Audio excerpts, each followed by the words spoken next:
Jesús explicó los 4 signos que ocurrirán antes de la segunda venida de Cristo.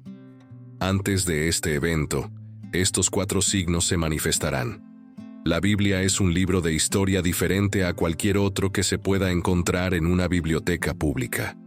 Su historia comienza con la creación de la tierra y termina con el fin del mundo. Este es el único libro de historia que abarca una gama tan amplia de eventos en el planeta, en parte porque nadie estuvo presente en el principio para presenciar y documentar esos sucesos. Por lo tanto, nadie puede escribir sobre el inicio de nuestro mundo de manera autoritativa. Somos los únicos en el mundo que sabemos cómo terminará todo, lo cual es único. El Señor no reveló el futuro a sus seguidores para satisfacer su curiosidad, sino para prepararlos, de modo que no se sorprendieran cuando llegara y no lo malinterpretaran. Debemos estar agradecidos de que Jesús fue tan directo al compartir el futuro con nosotros. La gente pregunta, ¿estamos en los últimos tiempos? Sin embargo, la Biblia habla de los últimos días, y hemos estado en esos últimos días por 2000 años.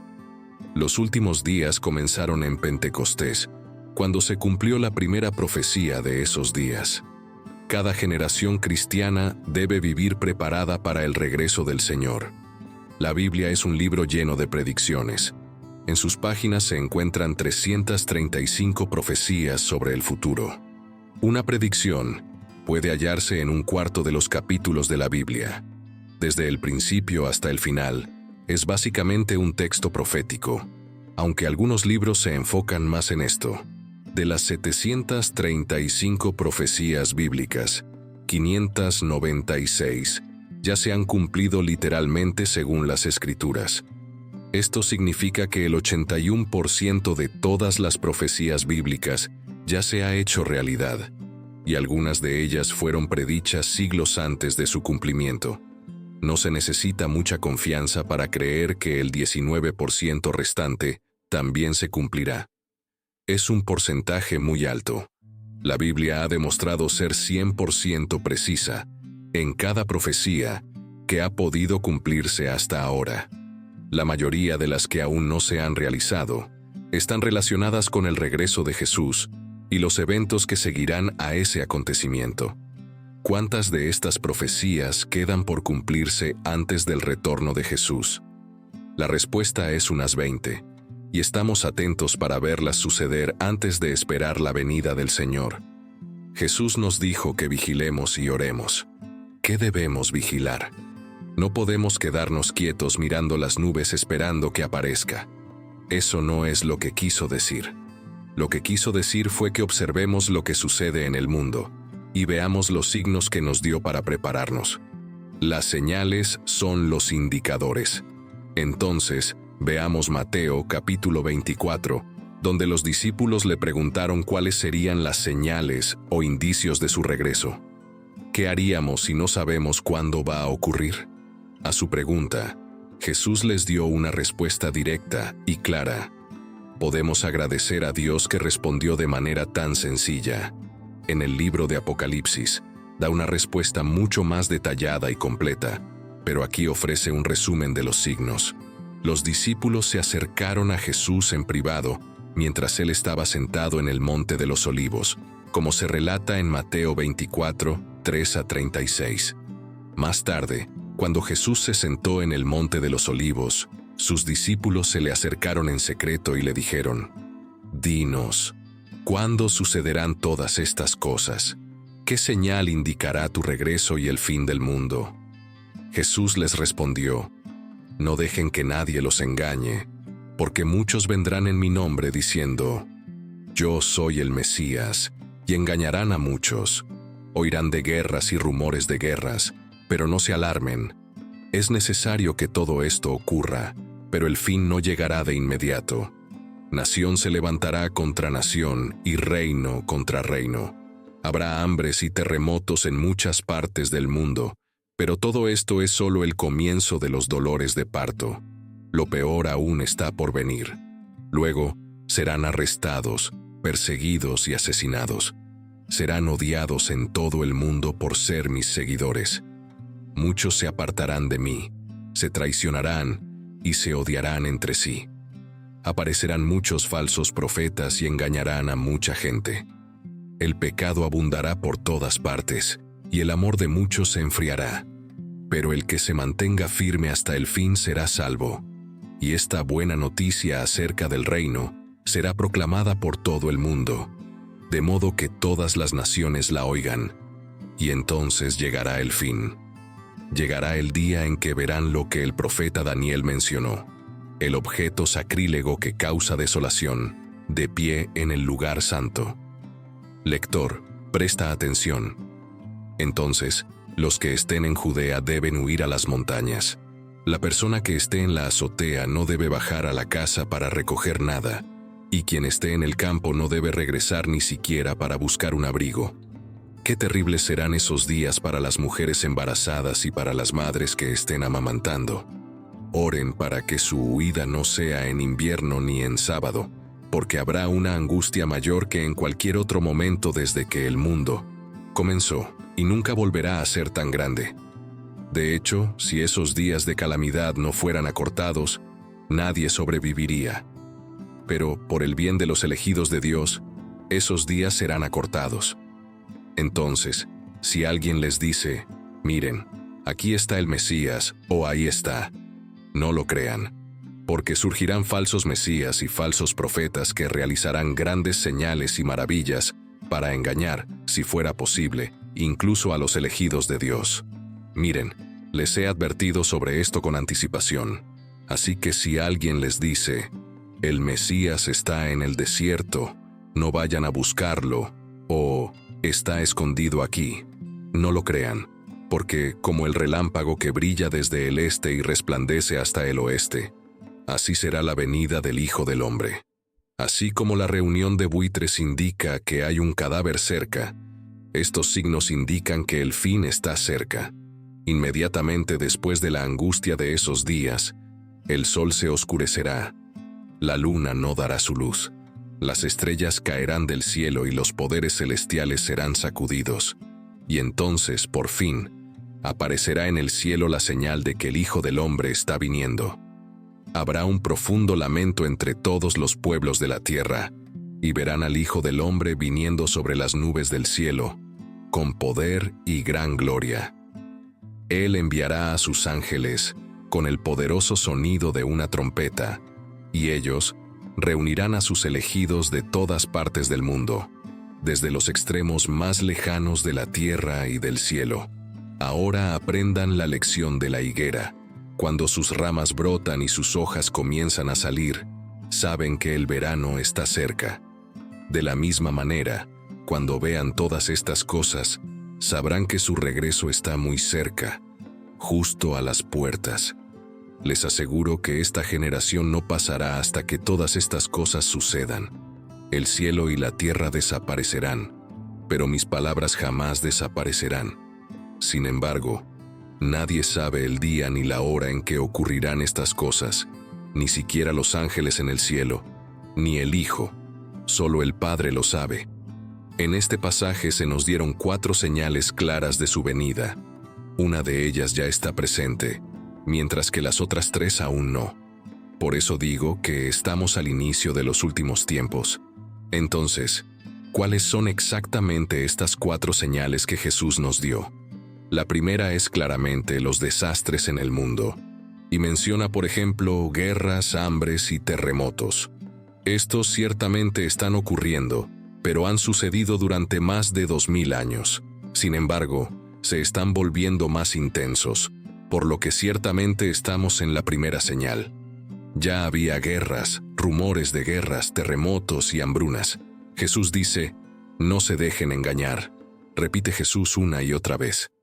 A medida que nos acercamos al final, el peligro es el engaño, tanto dentro como fuera de la iglesia. En este caso, Él se refiere a falsos cristos, falsos mesías, personas que aprovecharán el caos de los desastres naturales para presentarse como salvadores. Existen ejemplos conocidos de personas que fingieron ser salvadores y llevaron a gente a lugares remotos, solo para terminar en tragedia. Sin embargo, hay muchos falsos cristos. falsos salvadores que afirman ser el libertador prometido de todos nuestros problemas. Cuantos más problemas surgen, más falsos libertadores aparecerán. Pero, como Jesús nos aconseja, no debemos alarmarnos ni preocuparnos cuando escuchemos sobre una nueva guerra, una nueva tragedia o una nueva hambruna. Él dijo algo asombroso. Estos son eventos dolorosos, pero no son dolores de muerte, sino de nacimiento. Así que, cuando leamos sobre desastres en los medios, debemos entender que estos son los dolores que indican que algo nuevo está a punto de nacer. Esto debería cambiar por completo nuestra actitud. Sabemos a qué está llegando este mundo, y no deberíamos alarmarnos ni desanimarnos como lo hará el mundo ante estas cosas. Los desastres en el mundo son los dolores de parto de un nuevo mundo que está por nacer. Por lo tanto, somos muy diferentes. Sentimos compasión por los que sufren en medio de estos desastres y, ojalá, lo expresemos con ayuda. Pero en nuestros corazones no estamos alarmados, estamos llenos de esperanza, esperando un nuevo mundo.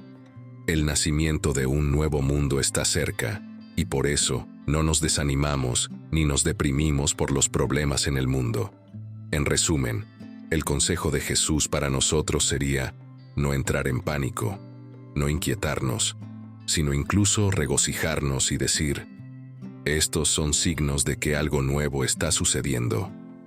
La segunda señal de su venida no está en el mundo, sino en la Iglesia. Los desastres en el mundo son la primera señal. La Iglesia, no el mundo, es la segunda señal de su regreso. La primera advertencia son los desastres mundiales, la segunda, los cambios dentro de la Iglesia. Así como dividió la primera señal en 3 partes, guerras, terremotos y hambrunas, dividió la segunda señal en 3 aspectos, todos los cuales ocurren dentro de la Iglesia. El primero es la persecución. Seremos odiados en todas las naciones. El segundo aspecto de esta señal es una reducción significativa en el tamaño de la Iglesia. El amor de muchos se enfriará.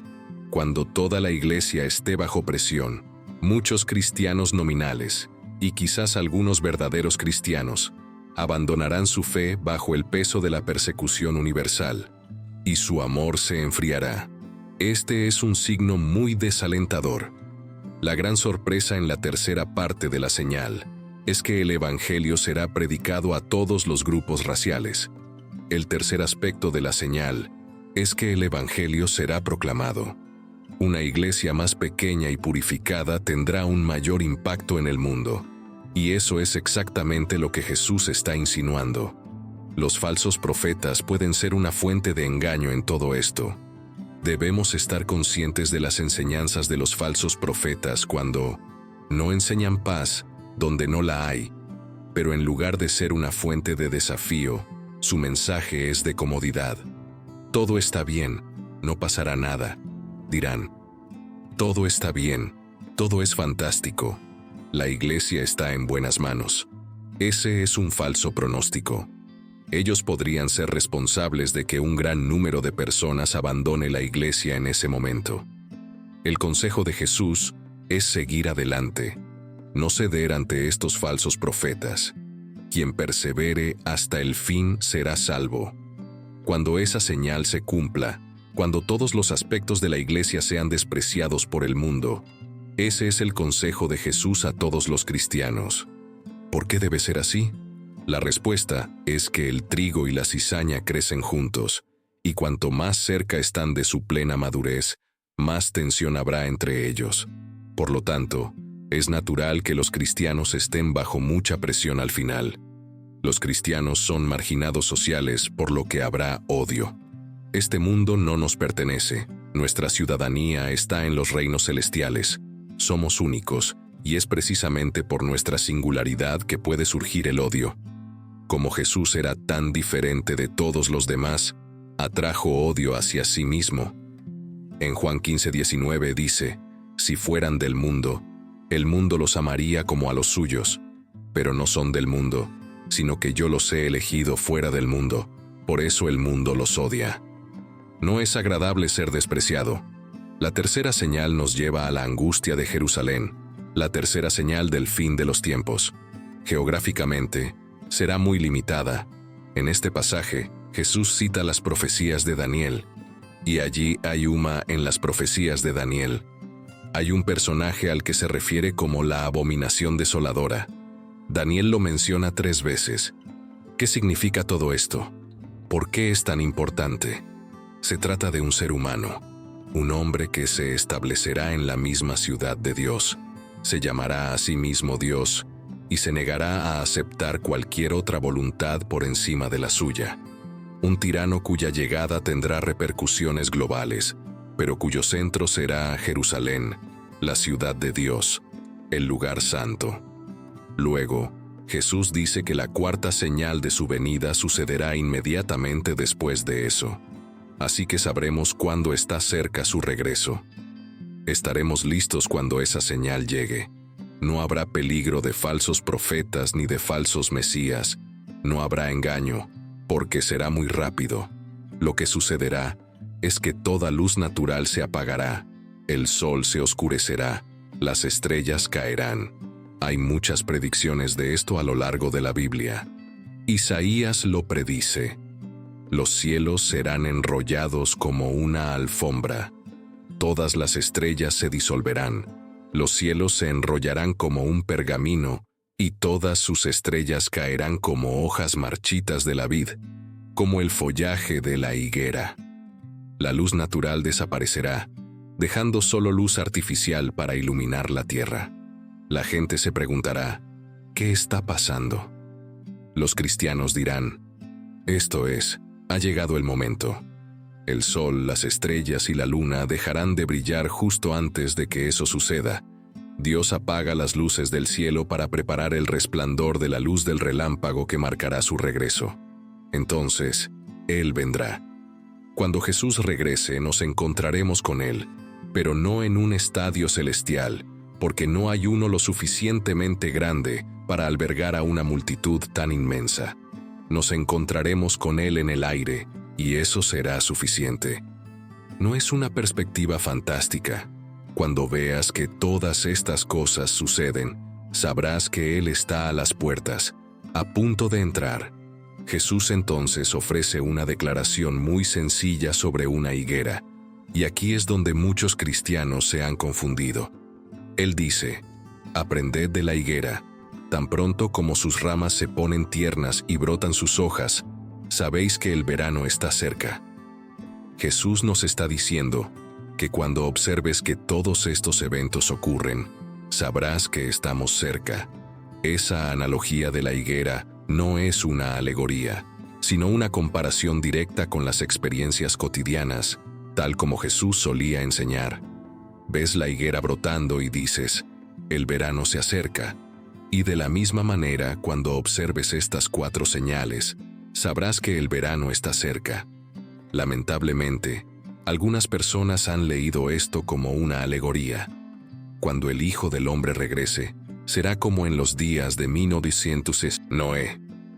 En aquellos días antes del diluvio, las personas disfrutaban de banquetes, fiestas y bodas, hasta el momento en que Noé entró en el arca. No se dieron cuenta de lo que iba a suceder hasta que el diluvio llegó, y se los llevó a todos. Así será cuando venga el Hijo del Hombre.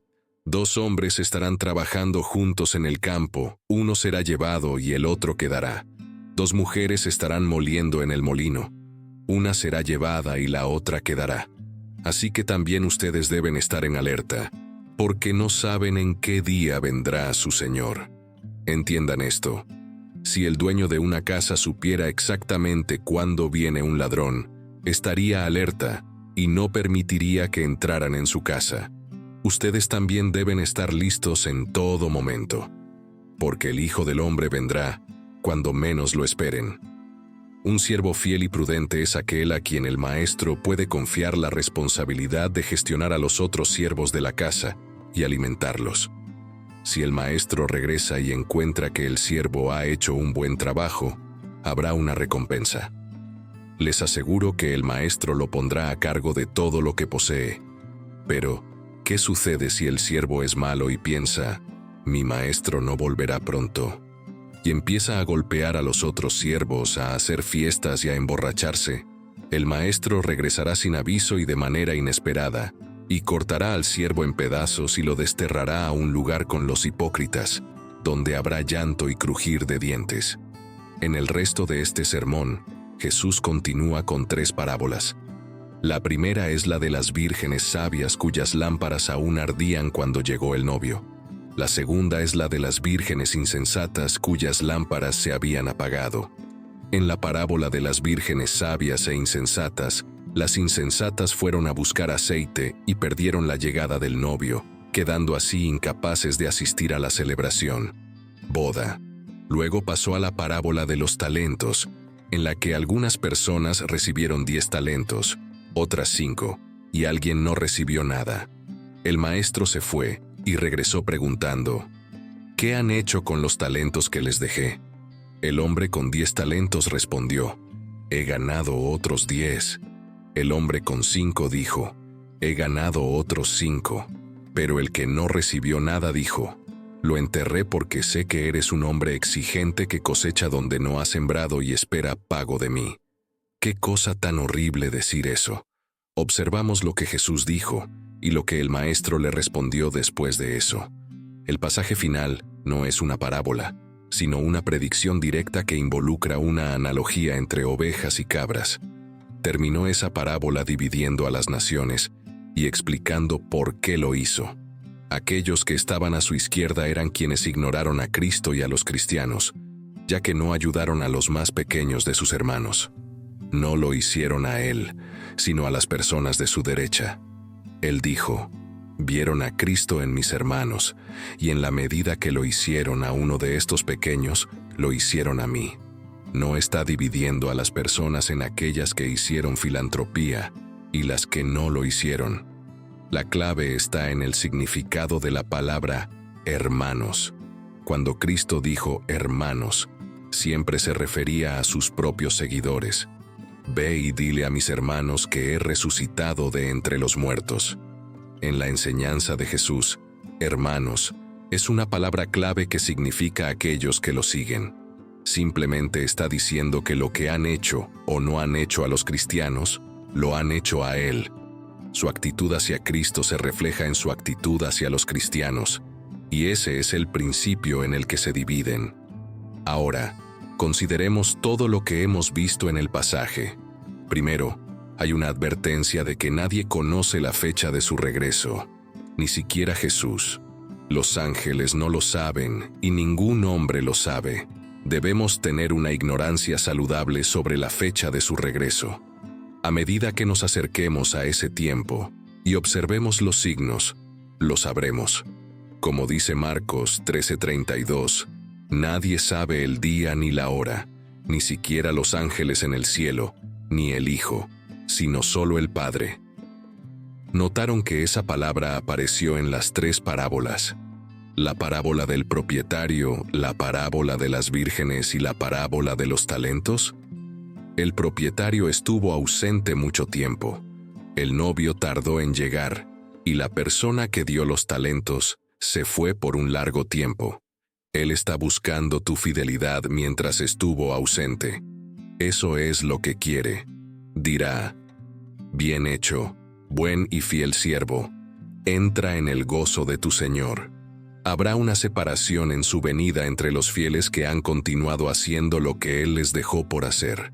Aquellos que cada día recordaron que Él volvería, que se mantuvieron en el trabajo, soportaron el sufrimiento y fueron sus buenos y fieles siervos. No ha llegado pronto y han caído en caminos equivocados.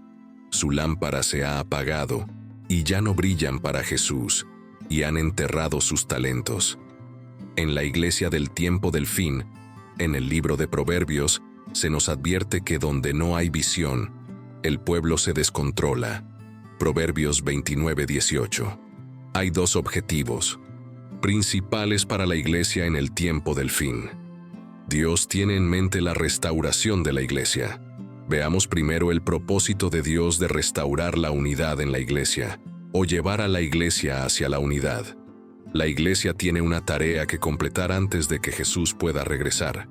Mateo 24:14 dice, «Y este evangelio del reino será predicado en todo el mundo, como testimonio a todas las naciones, y entonces vendrá el fin». Todos los evangelios concluyen con esta comisión a los apóstoles y, a través de ellos, a la Iglesia universal. Se deben hacer discípulos de todas las naciones. Es el deseo y la intención de Dios tener en su familia personas de cada tribu, lengua, pueblo y nación. En Apocalipsis 5:9 se canta una nueva canción diciendo, «Eres digno de tomar el libro y de abrir sus sellos, porque fuiste inmolado, y con tu sangre compraste para Dios personas de toda tribu, lengua, pueblo y nación». En Apocalipsis 7:9, «Después de esto miré, y he aquí, una gran multitud que nadie podía contar, de todas las naciones, tribus, pueblos y lenguas. De pie ante el trono y ante el Cordero, llevaban túnicas blancas y sostenían ramas de palma en sus manos». Examinemos la gran comisión de Jesucristo a sus discípulos. Después de su resurrección, Jesús se acercó y les habló a los discípulos, diciendo, «Toda autoridad me ha sido dada en el cielo y en la tierra. Por tanto, id y haced discípulos de todas las naciones, bautizándolos en el nombre del Padre, del Hijo y del Espíritu Santo, y enseñándoles a guardar todas las cosas que os he mandado. Y he aquí, yo estoy con vosotros todos los días hasta el fin del mundo». Mateo 28:18-20. Hay una palabra clave aquí, por tanto. Nunca debemos ignorar la palabra por tanto cuando la encontramos en las Escrituras. Cuando encuentras un por tanto en la Biblia, debes preguntarte por qué está ahí. Jesús dice que toda autoridad me ha sido dada, así que id, por tanto. ¿Por qué por tanto? La autoridad fue dada por Dios Padre a Jesús, el Hijo, después de su muerte y resurrección. Jesús a su vez transmite esa autoridad a sus discípulos. En otras palabras, Él dice, «Toda autoridad me ha sido dada. Ahora vosotros id y ejercitad esa autoridad en mi nombre». La autoridad está investida en mi nombre. Al ir en mi nombre, tenéis mi autoridad. La autoridad solo es efectiva cuando se ejerce. Un hombre puede tener autoridad y nunca usarla, y nadie jamás sabría que la tiene. Así que está dentro de la autoridad que Jesucristo nos ha dado. Se nos ha otorgado, pero solo será útil si lo utilizamos. La única manera en que el mundo reconocerá la autoridad otorgada a Jesucristo como resultado de su muerte y resurrección es si nosotros, sus seguidores, la ejercemos en su nombre. De lo contrario, el mundo no es consciente de lo que Jesús ha logrado. No sabe que el Padre ha confiado toda autoridad al Hijo. Solo a través de nuestra obediencia a la comisión de Jesús podemos llevar al mundo a confrontarse con el hecho de que hay un Rey, el Rey de Reyes y Señor de Señores, cuyo nombre es Jesús, y toda autoridad le ha sido dada. Somos responsables de demostrar esto al mundo. Al obedecer la orden de Jesús y transmitir su mensaje, Él lo validará con los signos espirituales que prometió y testificará sobre su propia autoridad en el mundo que nos ha encomendado. Hay otra razón por la cual dice, «Toda autoridad me ha sido dada. Id por tanto». Hay varias áreas donde viajar es extremadamente difícil. Hay gobiernos en el planeta que se oponen o se niegan a predicar el Evangelio. Hoy en día, hay muchas puertas cerradas, pero Jesús responde, «Si vas y me sigues, recuerda que tengo la autoridad. Si me hablas de ello, abriré esas puertas cerradas para ti. Encontraré un camino donde no hay ninguno. Haré posible que me sigas, si estás dispuesto a hacerlo». La seguridad y el progreso de la Iglesia dependen de un alcance audaz y optimista, lo que significa no tener miedo y no centrarse únicamente en la supervivencia, y no escondiéndonos en una cueva con provisiones acumuladas. Un enfoque audaz y constructivo, junto con la obediencia al Señor, es el camino hacia la seguridad y el éxito.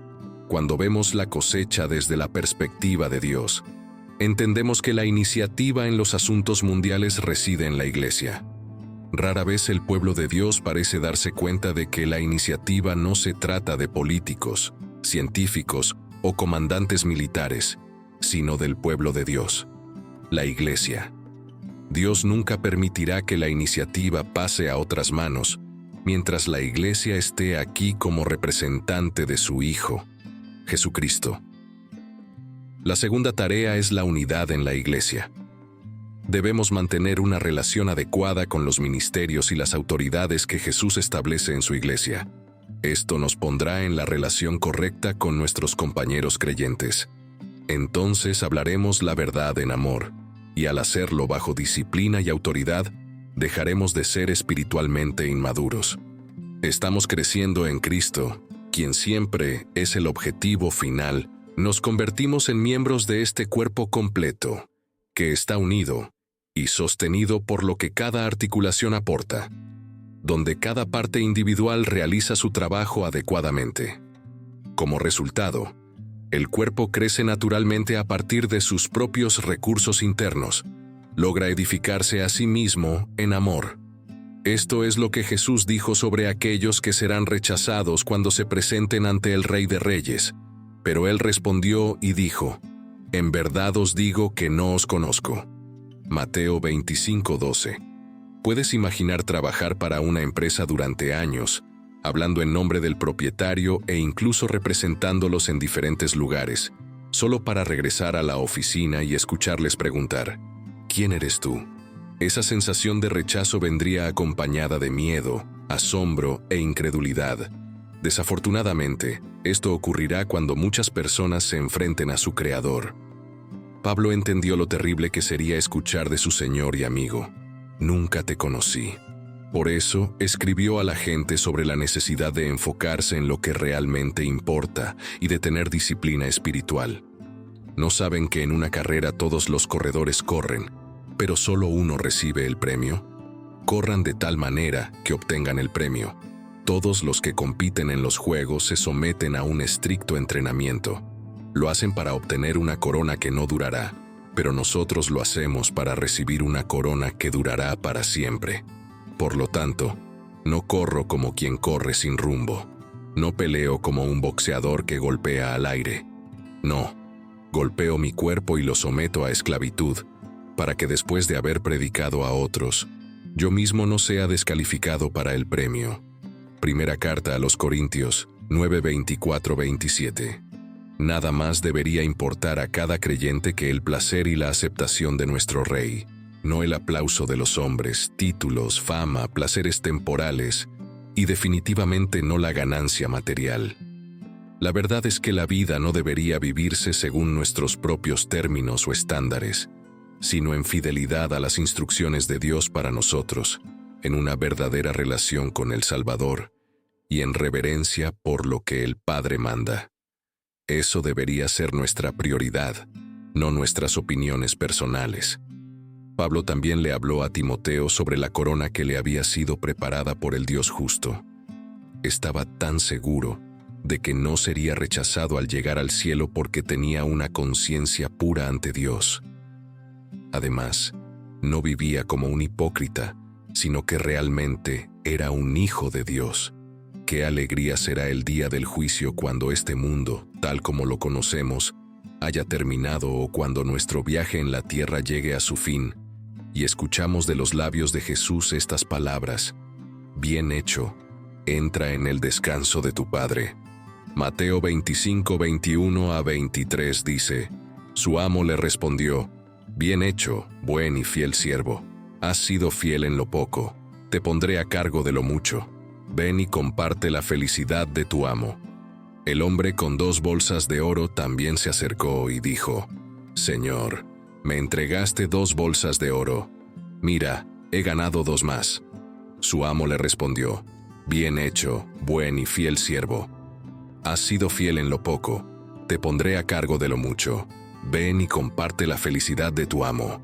No importa cuántas personas actúen como si no hubiera juicio al final de nuestra vida en este mundo, eso no cancela el hecho de que Dios es el juez justo ante quien todos compareceremos para rendir cuentas de nuestras vidas. Además, en su misericordia, Este juez justo ha hecho un camino para nuestra expiación a través de la sangre de Jesús, para que todos podamos estar en lo correcto ante Él. Adorar al Padre debe ser verdadero, sincero, profundo y guiado por el Espíritu, y genuinas, o no tendrán valor ante Él. Más bien, Él quería que se preocuparan por vidas transformadas, personas sanadas, encuentros reales con Dios y experimentar la verdadera libertad de los poderes de la oscuridad.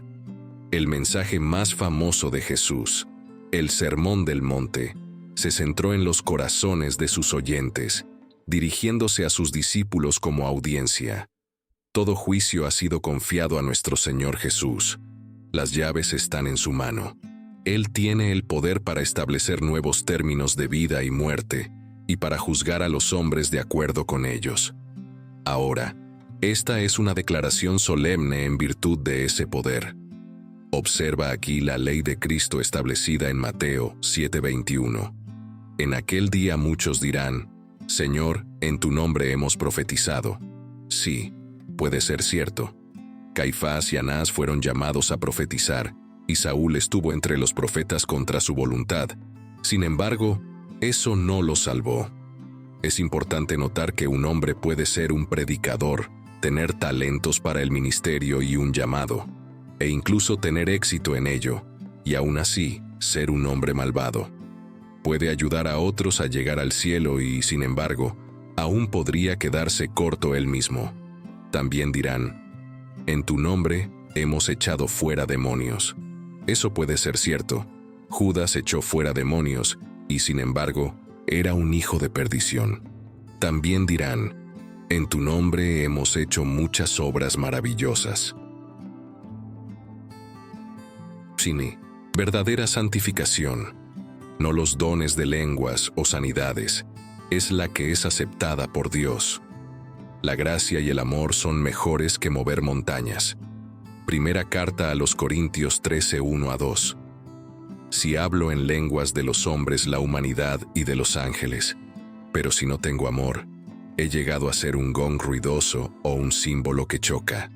Si tengo el don de profecía, y conozco todos los misterios y todo el conocimiento, y si tengo toda la fe para mover montañas, pero no tengo amor, no soy nada. Debemos ser conscientes de que confiar únicamente en privilegios y actuaciones externas puede llevarnos a engañarnos a nosotros mismos y, en última instancia, enfrentarnos a la destrucción eterna. Solo aquellos que realmente sirven a Cristo serán aceptados por Él en el día final. La mera profesión de fe no es suficiente. Esto nos recuerda que uno puede caer desde grandes alturas de esperanza hasta profundidades de miseria. Todo lo que no sea Cristo es como arena. Algunas personas depositan su esperanza en su éxito terrenal, mientras que otras confían en su apariencia externa de creencias religiosas y los privilegios y rituales asociados a ellas. Sin embargo, todas estas cosas son efímeras e inciertas, y solo una verdadera relación con Cristo puede proporcionar una esperanza y seguridad duraderas. Jesús reconoce un tipo de conocimiento que se relaciona con las relaciones personales, en lugar de un conocimiento intelectual.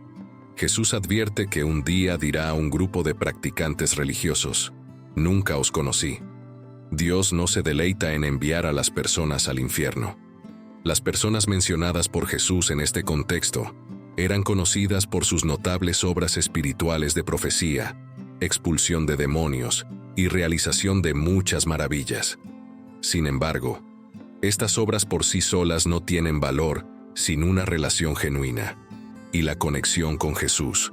En esencia, la salvación se basa en un conocimiento personal de Jesús y en ser reconocido por Él, más que en una simple confesión verbal o en confiar en obras espirituales. Nuestra conexión con Jesús es fundamental para nuestra salvación. Cuando estamos unidos a Él, estamos asegurados y todos los milagros y grandes obras que realizamos dan testimonio de esa conexión. Por otro lado, sin esa conexión, todas esas acciones carecen de significado.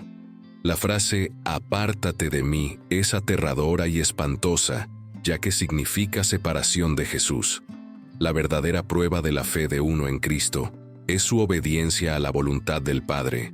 Simplemente afirmar, creer y decir «Señor, Señor» no es suficiente. También se debe seguir y obedecer los mandamientos del Señor.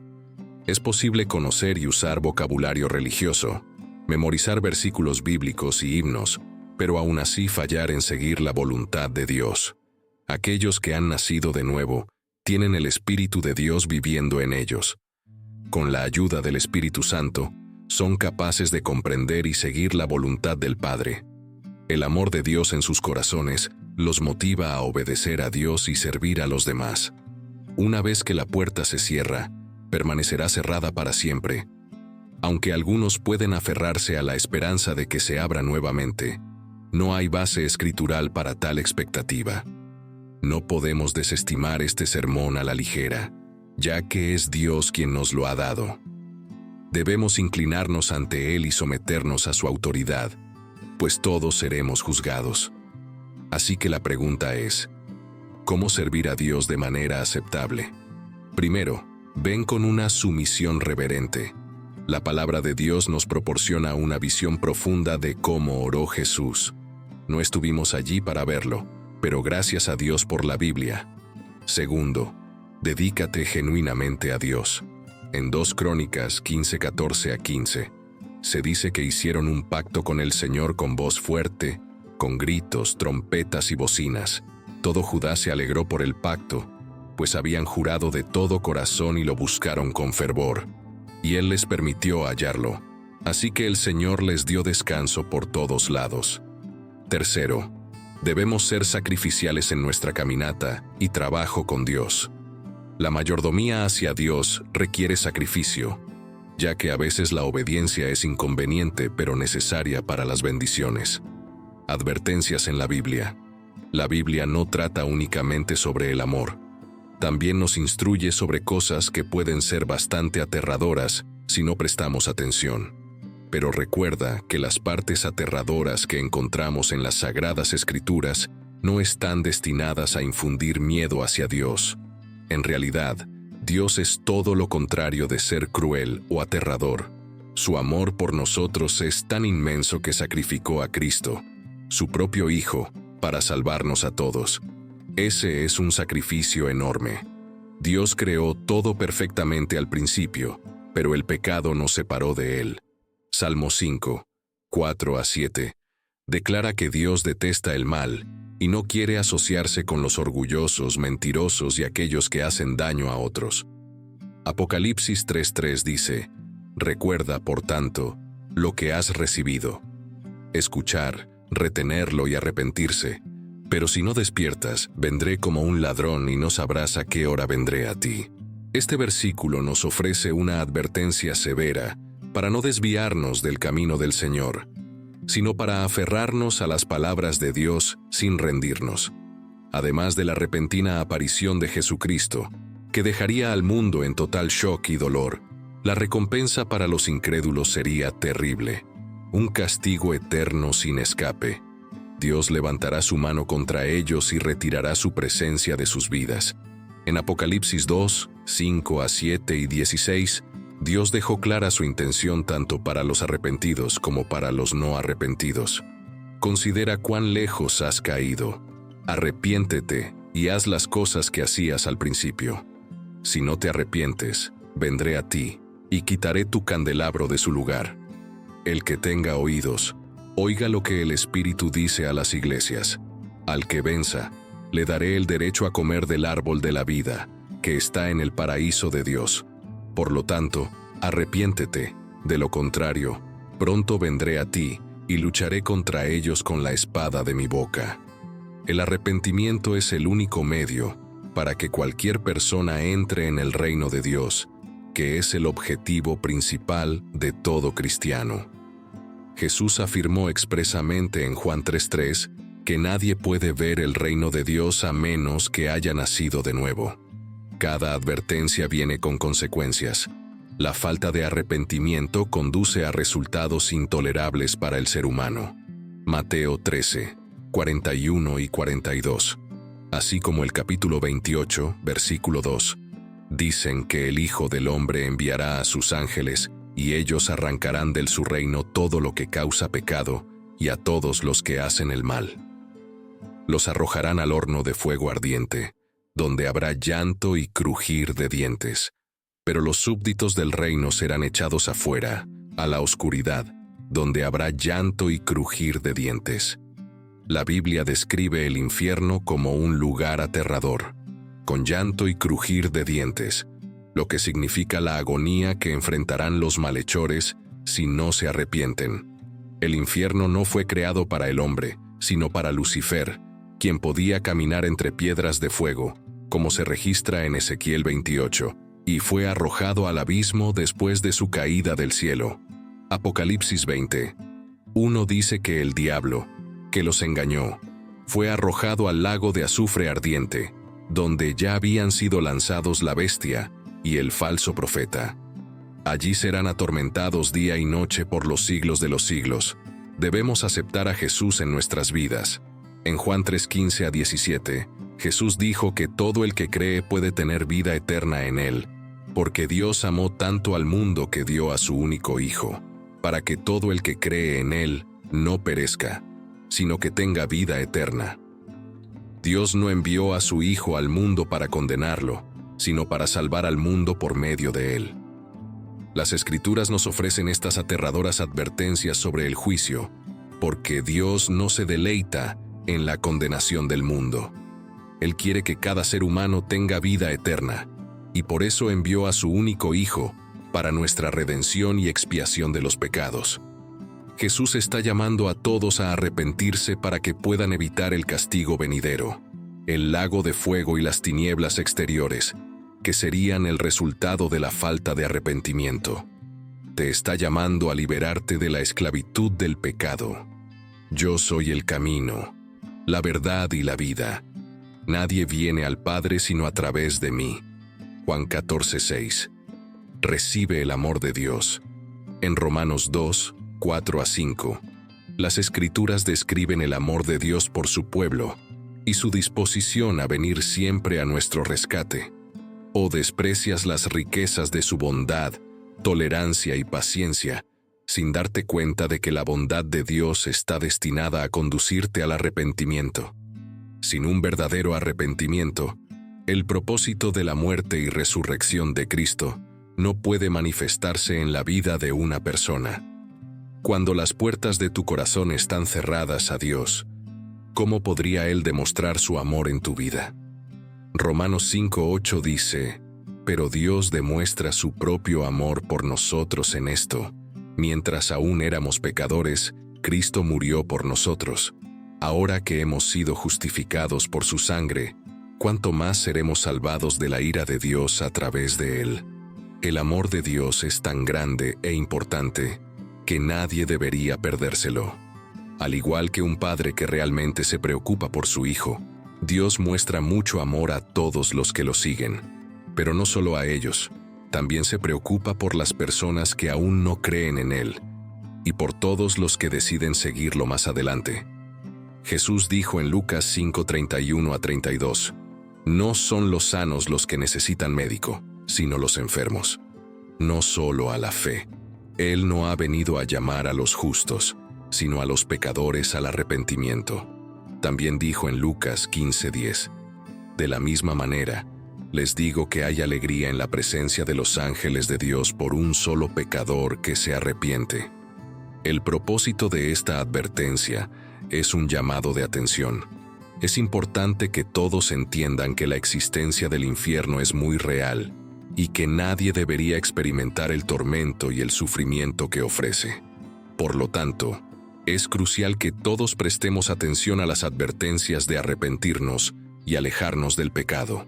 Este es un llamado de atención de que los tiempos finales se acercan más rápido de lo que podemos imaginar.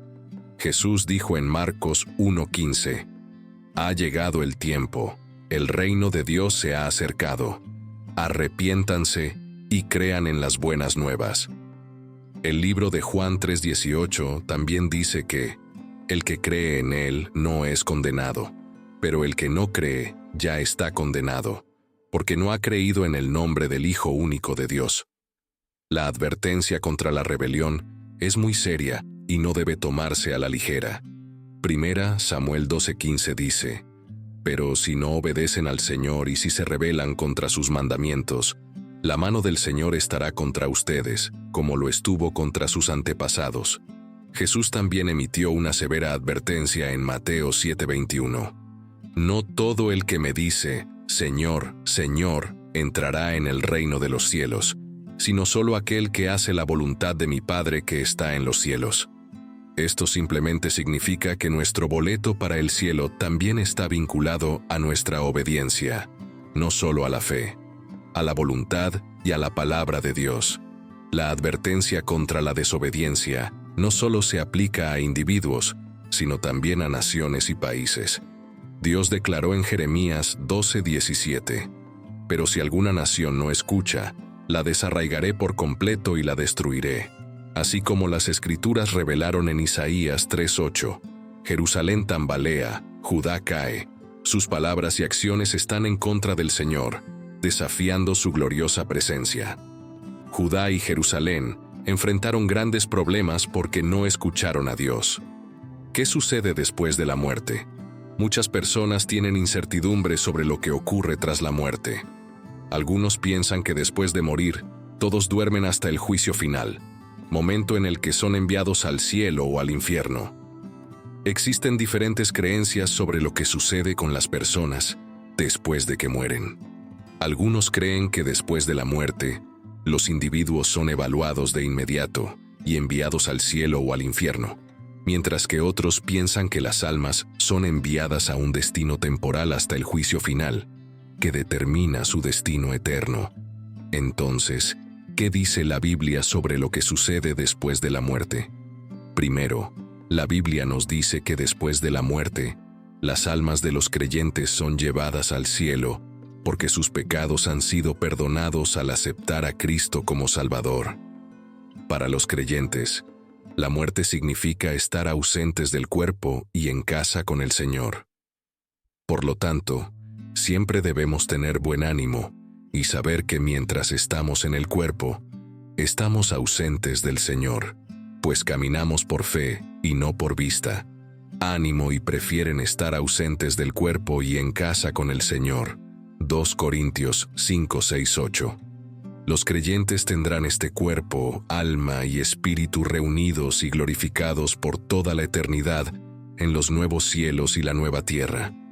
Por increíble que parezca, nuestro Padre Celestial está tan ansioso por estar contigo que cuando mueras, se asegurará de que seas llevado automáticamente al cielo. Llegarás a la presencia de Dios de inmediato. El apóstol Pablo dice en 2 Corintios 5, 6 a 8, «Por tanto, siempre estamos de buen ánimo, sabiendo que entre tanto que estamos en el cuerpo, estamos ausentes del Señor, porque por fe andamos, no por vista. Pero estamos de buen ánimo y preferimos estar ausentes del cuerpo y habitar con el Señor». Estarás en la presencia de Dios después de morir. No existe el purgatorio ni la reencarnación. El cristiano tiene una firme esperanza en el cielo debido a lo que Jesucristo hizo a través de su muerte y resurrección. 1 Pedro 1, 3 a 4 dice: «Bendito sea el Dios y Padre de nuestro Señor Jesucristo, que según su gran misericordia nos ha hecho renacer para una esperanza viva por la resurrección de Jesucristo de los muertos, para una herencia incorruptible, incontaminada e inmarcesible, reservada en los cielos para vosotros». La segunda muerte significa castigo eterno para aquellos que no aceptan a Jesucristo como su Salvador. Los incrédulos, al igual que los creyentes, parecen ser enviados de inmediato a un lugar de retención temporal para esperar su juicio de resurrección final y destino eterno. En Lucas, capítulo 16, el hombre rico es atormentado inmediatamente después de su muerte. Lucas 16, 24 dice: «Entonces clamó: Padre Abraham, ten misericordia de mí, y envía a Lázaro para que moje la punta de su dedo en agua y refresque mi lengua, porque estoy atormentado en esta llama. Según Apocalipsis 20:11-15, todos los muertos incrédulos son resucitados, juzgados en el gran trono blanco y lanzados al lago de fuego. En Apocalipsis capítulo 20 se dice: «Y vi un gran trono blanco y al que estaba sentado sobre él, de cuya presencia huyeron la tierra y el cielo. Y no se halló lugar para ellos, porque este cielo y esta tierra están pasando. Y vi a los muertos, grandes y pequeños, de pie ante el trono, y se abrieron libros. Y otro libro fue abierto, que es el libro de la vida. Y los muertos fueron juzgados según lo que habían hecho, conforme a lo que estaba escrito en los libros, es decir, todo lo que se hizo mientras estaban en la tierra. Y el mar entregó a los muertos que había en él, y la muerte y el Hades entregaron a los muertos que había en ellos, y fueron juzgados y condenados cada uno según sus obras. Luego, la muerte y el Hades fueron arrojados al lago de fuego. Esta es la segunda muerte, el lago de fuego, que representa la separación eterna de Dios. Y si el nombre de alguien no fue hallado escrito en el libro de la vida, él fue arrojado al lago de fuego. Estos son los destinos finales y eternos de las personas, basados completamente en si confiaron en Jesucristo únicamente para su salvación.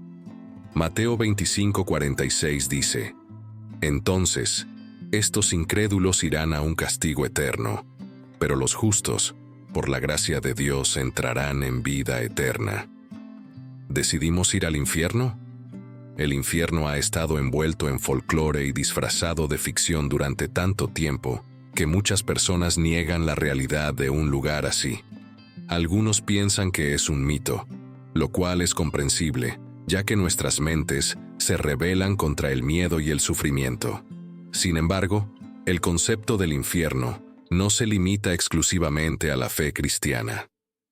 Siglos antes de Cristo, los babilonios creían en la tierra de la no vuelta. Los hebreos escribieron sobre descender al reino de Sheol o al lugar de la corrupción, y los griegos hablaban de la tierra no vista. Mateo 23:33 dice: «Serpientes, generación de víboras, ¿cómo escaparéis de la condenación del infierno?». Una de las descripciones más vívidas del infierno en la Biblia proviene de Jesús en su parábola del rico y Lázaro, que presenta una descripción gráfica del sufrimiento del incrédulo lejos de Dios. Según la parábola, el hombre rico vio a Abraham con el mendigo a su lado. Habló con labios agrietados y resecos, pidiendo a Abraham que enviara a Lázaro a mojar su dedo en agua y a traérsela para refrescar su lengua. «Estoy en agonía en este fuego», clamó. Pero Abraham dijo que había un gran abismo entre los dos mundos, y que era fijo o permanente. Nadie de un lado podía cambiarse al otro. En otras palabras, el hombre en el infierno había decidido su dirección durante su vida terrenal y ahora tenía que enfrentar las consecuencias de su elección de vivir para sí mismo en lugar de para Dios. No había segunda oportunidad. ¿Acaso un Dios amoroso enviaría a una persona al infierno? La respuesta de Jesús y las enseñanzas de la Biblia es claramente sí. Él no envía a los hombres voluntariamente, pero el hombre se condena a sí mismo al infierno eterno debido a su ceguera, terquedad, egoísmo y amor por el placer pecaminoso. Rechaza el camino de salvación de Dios y la esperanza de una vida eterna con Él. Sí, hay una alternativa al cielo, sin importar cómo lo imagines. Sabemos que será la separación de Dios y de todo lo que es santo y bueno. ¿Puede esperar el cielo? ¿No es un poco extraño que simplemente ignoremos el cielo, actuando como si no importara? ¿Por qué la falta general de atención al cielo en el pensamiento y la predicación modernas? Si comenzamos a pensar en las razones para el desinterés en el cielo, aquí hay algunas conclusiones. Promesas de cielo en la tierra. Tendemos a pensar en nosotros mismos, pero las cosas serán diferentes en el cielo. Experimentaremos la verdad del catecismo. El fin principal del hombre es glorificar a Dios y disfrutar de Él para siempre. En el cielo, Dios, no el hombre, estará en el centro de todo y su gloria será dominante. La palabra de Dios nos asegura que el cielo es un lugar específico. Jesús nos dijo: «En la casa de mi Padre hay muchas moradas. Si no fuera así, ya se los habría dicho. Voy a preparar un lugar para ustedes. Y si voy y preparo un lugar para ustedes, volveré y los llevaré conmigo, para que donde yo estoy, también estén ustedes». Juan 14, 2, 3. De cierta manera, los cristianos son como nómadas. Nuestro verdadero hogar nos espera, preparado por el Señor Jesucristo. Hay otras historias en la Biblia donde no seguir las reglas de Dios llevó a problemas. La expulsión de Adán y Eva, en Génesis 2, 16 a 17. Dios ordenó al hombre y a la mujer que comieran libremente de cualquier árbol del jardín del Edén, pero que nunca comieran del árbol del conocimiento del bien y del mal, porque morirían. Sin embargo, ambos desobedecieron y comieron del árbol prohibido.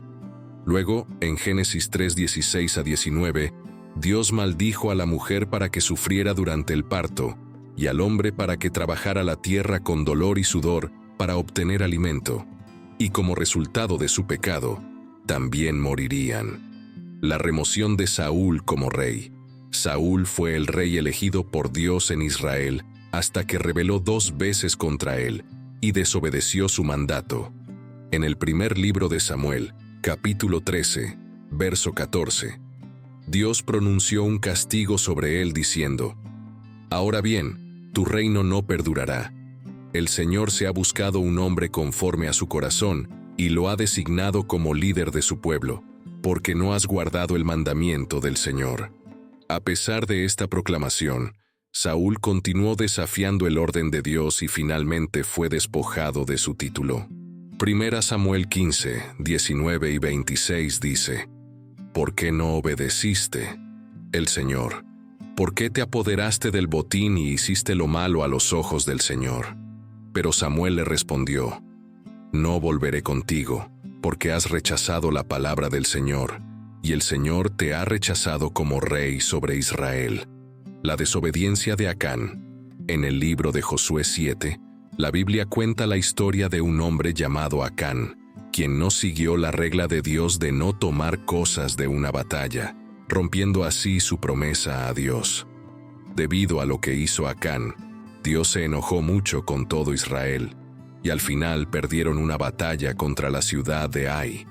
La Biblia enfatiza lo importante que es arrepentirnos de nuestros errores y escuchar a Dios. Estas son 2 grandes advertencias en la Biblia que Dios comparte para que las personas no pierdan su oportunidad de ser parte de su reino. Mientras tanto, solo se puede buscar el rostro de Dios mientras se está vivo, porque el espíritu no puede arrepentirse ni confesar su pecado. Por eso, aquellos que se encuentren en el lago de fuego buscarán la muerte, pero no la encontrarán. En Isaías 55, 6 a 7, se nos aconseja buscar al Señor mientras pueda ser hallado, y llamarlo mientras esté cerca. El malvado debe abandonar sus caminos, y el injusto sus pensamientos. Deben volverse al Señor, y Él tendrá misericordia de ellos, y a nuestro Dios, porque Él los perdonará generosamente. Dios también ha prometido que cada alma convertida que realmente se arrepienta vivirá y no morirá. Y Él es fiel a esa promesa. Ezequiel 18, 21, 22, 23 dice: «Pero si una persona malvada se aparta de todos sus pecados, los animales y su familia, aquellos que han cometido ofensas y mantienen todos mis decretos, y hacen lo que es justo y correcto, esa persona seguramente vivirá. No morirán. Ninguno de los delitos que han cometido será recordado contra ellos debido a las cosas justas que han hecho. Vivirán. ¿Acaso me complace la muerte del malvado?», declara el Señor soberano. Más bien, no me alegra cuando se apartan de sus caminos y viven. Los cristianos no solo fueron llamados al arrepentimiento, sino también a difundir la palabra de Dios en lugares cercanos y lejanos.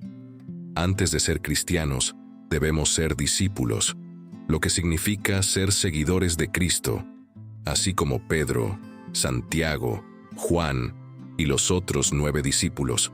Debemos ser portadores de las buenas nuevas en las Escrituras.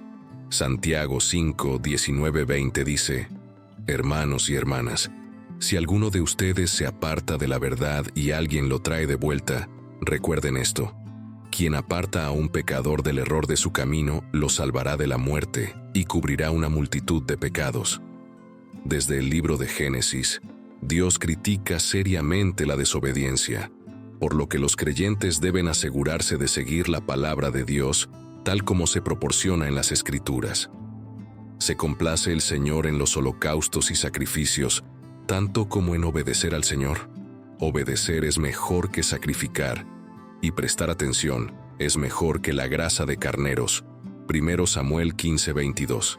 La obediencia es gratificante y solo puede ser posible con confianza. Cuando Noé escuchó a Dios, construyó el arca y protegió a los animales y a su familia y los animales, evitando así la muerte. Josué también obedeció las palabras de Dios y hizo marchar a su ejército alrededor de Jericó, logrando así la victoria. Los creyentes deben aprender a confiar en Dios, ya que al obedecer sus palabras disfrutarán de regalos especiales del reino, a diferencia de los gentiles. Oremos. Padre Celestial, Dios Todopoderoso y Eterno, nos reunimos en tu presencia con corazones humillados y espíritus reflexivos mientras consideramos la realidad del día del juicio, un día profetizado en tu palabra sagrada como un tiempo de rendición de cuentas y verdad. Concede la gracia para entender tus enseñanzas y el valor para vivir de acuerdo a ellas. Señor, tú eres el creador de todo, el juez de jueces y la autoridad suprema sobre nuestras vidas. Tu sabiduría es insondable y tus juicios son justos y verdaderos. Reconocemos nuestras limitaciones humanas y nuestra necesidad de tu guía y misericordia.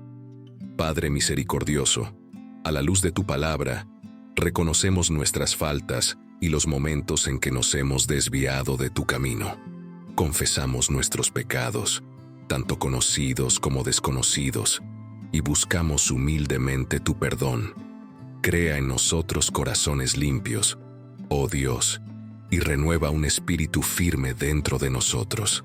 Señor, tu palabra habla de un día en el que cada acción, palabra y pensamiento será traído a la luz, un día en que se revelarán los secretos de nuestros corazones, y tu justicia prevalecerá.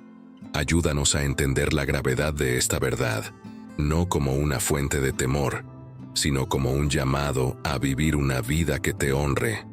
Guía a tus maestros en tu sabiduría. Ayúdanos a discernir lo correcto de lo incorrecto y a elegir el camino que conduce a la vida. Que tu Espíritu Santo nos ayude a comprender mejor y nos dé la fortaleza para seguir tu senda. Dios bondadoso, ayúdanos a vivir cada día con la conciencia de la eternidad. Que este conocimiento nos inspire a realizar actos de bondad, compasión y amor. Permítenos ser instrumentos de tu paz, esparciendo tu luz en un mundo que a menudo camina en la oscuridad. Padre del amor, llena nuestros corazones con tu amor para que podamos ver a los demás como tú los ves. Enséñanos a amar a nuestros vecinos como a nosotros mismos, y a extender tu gracia y perdón a quienes nos rodean. Señor, en nuestro camino por la vida enfrentamos pruebas y desafíos. En esos momentos, recuérdanos tu presencia y tu promesa de nunca dejarnos ni desampararnos. Concede la fortaleza para perseverar, manteniendo nuestros ojos fijos en ti, el autor y consumador de nuestra fe. Salvador del mundo, te agradecemos por el regalo de la salvación a través de tu Hijo, Jesucristo.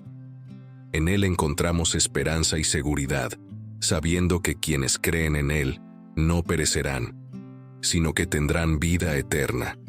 Ayúdanos a aferrarnos a esta esperanza como un ancla para nuestras almas. Padre Celestial, levantamos a aquellos que aún no te conocen.